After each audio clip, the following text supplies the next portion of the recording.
ছিলেন textile engineer, কিন্তু চাকরি করার চাইতে চাকরি দেবার সংকল্পই ছিল বড়। তাই চাকরি ছেড়ে মাত্র 30,000 টাকা নিয়ে হলেন ক্ষুদ্র উদ্যোক্তা। হোগলা পাতার তৈরি হস্তশিল্প দিয়ে যাত্রা শুরু করে আজ 1.5 শতাধিক মানুষের কর্মসংস্থান করেছেন তিনি। তার কারখানার পণ্য এখন দুটি ছড়াচ্ছে ইউরোপ আমেরিকার বাজারে।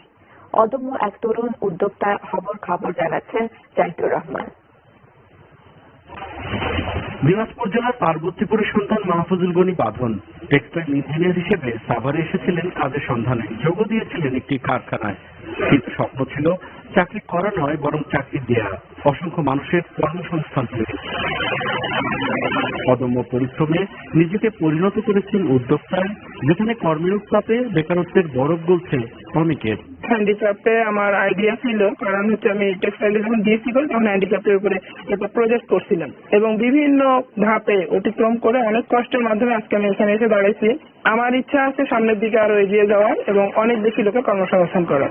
দেশের উপকূলীয় এলাকাবাসীর একটি বড় অংশের জীবন ও জীবিকা হোগলা পাতার উপর নির্ভরশীল।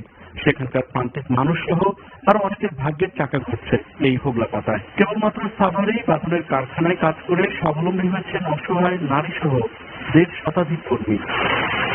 আমার সামনে মাথায় চলে গেছি, আমি এখন মনে করি এখানে কাজ করে আমি একটু ভালো আছি।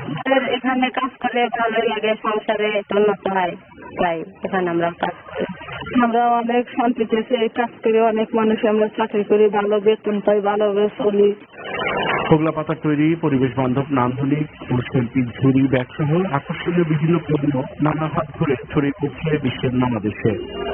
বাঁধন মনে করেন একাগ্রতার পরিশ্রমে কেবলমাত্র পরিবর্তন করতে পারে মানুষের ভাগ্য।